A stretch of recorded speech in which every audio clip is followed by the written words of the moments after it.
New details are emerging tonight about the death of megachurch pastor Rива Tims. Local pastor, he headed up a Central Florida megachurch. Police sources in New York City telling Fox 35 Rива Tims has been found dead. When I was a sinner, I had passion for cocaine. When I was a sinner, I had passion for... The news of the sudden death of mega pastor Rива Tims shocked the Christian community. He was a man driven by unlimited energy and great vision to win souls to Jesus. And in just a few short years, Pastor Zachary and co-pastor Rива Tims, his wife of 15 years, grew their church of 5 to an astonishing 8,000-member congregation. But the pressure of their meteoric rise would eventually take its toll on their marriage, on their ministry, and on the life of Pastor Zachary Tims. Rива Tims has spoken very little about the events that led up to the death of her ex-husband until now. I love that he had a boldness about him. He wasn't afraid. He was always talking about thinking big, doing things grand, and that really pulled me in. So I found my queen, and today, I love you, and I want you to marry me. Zachary and Rива were 22 when they first met at church. With a shared passion to win souls to Jesus, they married, and shortly thereafter, ventured out to start a ministry in Orlando, Florida. So we labeled ourselves as an outreach ministry. Okay. So our whole goal was to pull people in from the streets, not to pull them from other churches, but really to get those that were unsaved. And I think the people felt our love, they felt our sincerity, and we were young. We had a lot of zeal for the Lord, a lot of excitement. If God said go on TV, we had the faith to do it. If God said go into the community, we just had the faith to do it. But as church membership grew at an astonishing rate, so did their status in the church world. It becomes an empire. It becomes your own name that's highlighted, and it becomes about you when it's not. That's never how it's supposed to be. People tend to pull that out of you, and if you're not careful, they'll begin to worship you more than they worship God.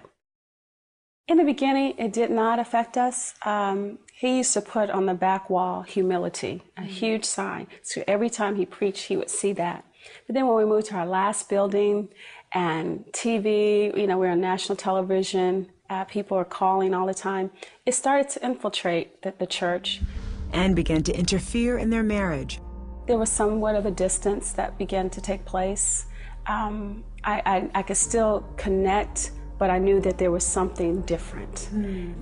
When he began to travel a lot and wouldn't allow me to go, then I knew something was wrong.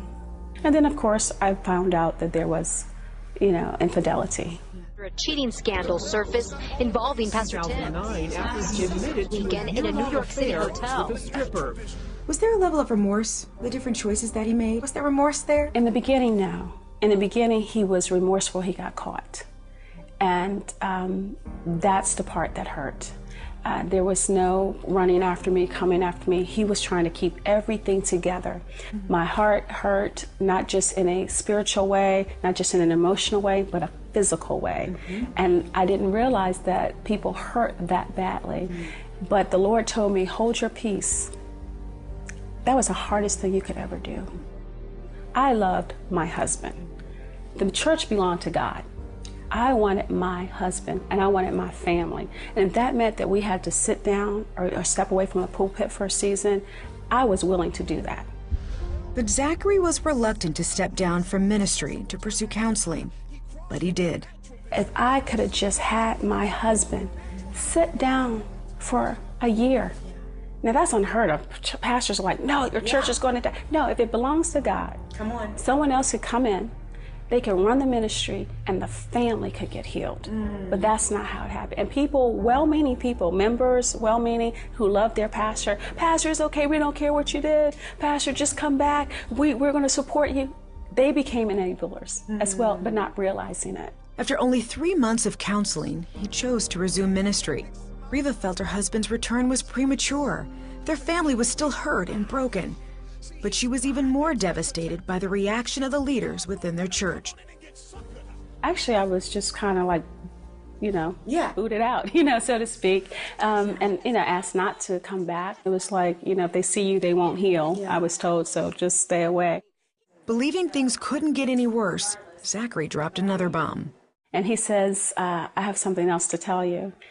And he begins to share with me more about the affairs and... Affairs, plural. Yeah. When she tried to seek help from some other high-profile pastors, they didn't want to hear it, or if they did hear it, they would say, "With that, get over it. It happened to me. You got to think about the church. You got to think about the ministry."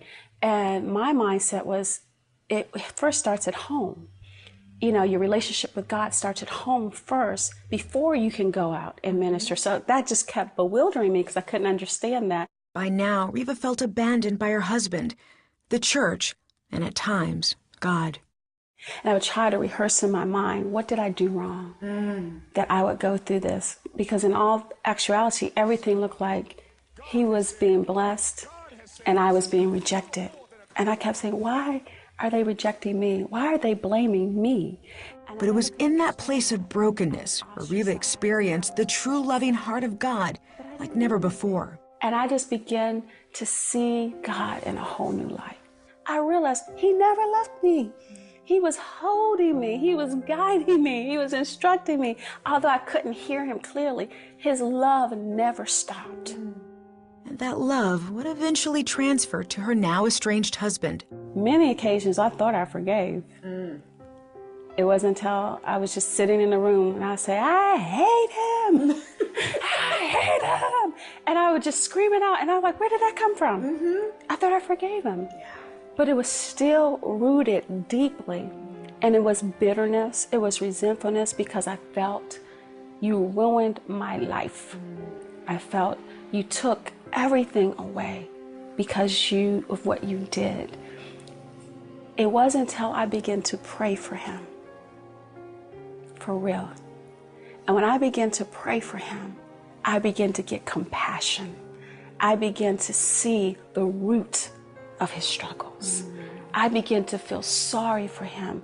I began to feel love for him. Then, and only then, forgiveness came.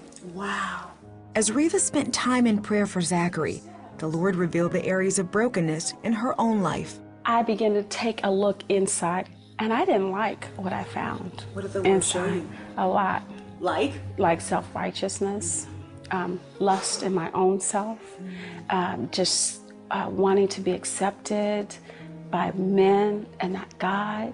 So he began to shine the light on the filthiness in me.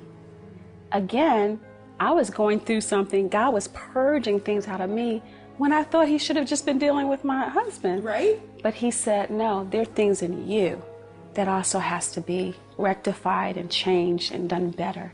And thank God I listened. Right? Thank God. Riva and Zachary's marriage eventually ended in divorce. Zachary continued in ministry while Riva quietly focused her attention on raising their 4 children. A week before Zachary was found dead in a New York hotel room, the couple had a chance to reconcile on a family trip to Puerto Rico. This picture was the last time they saw him alive. He came to me and he said, I'm sorry. And he ended up telling his church at a marriage seminar that I believe my wife would have still been with me and our family would have been okay if I had listened to better counsel and ran after and fought for my family instead of running and fighting for the church. Today, Pastor Riva heads up a new ministry called Majestic Life Church. I was given a call and I had to complete that. I teach, no celebrity pastors, it's all about God. She's also written a book called When It All Falls Apart, a candid portrait of how God heals those facing heartbreak and betrayal. His blood can cover anything, no matter how dirty, no matter how nasty, no matter how horrible, it will cover. But you have to make a decision that you're going to repent and not continue as a lifestyle. God's grace covers. But when you go through a situation, when you find yourself in a trial or tribulation, understand that God's love and his mercy is amazing.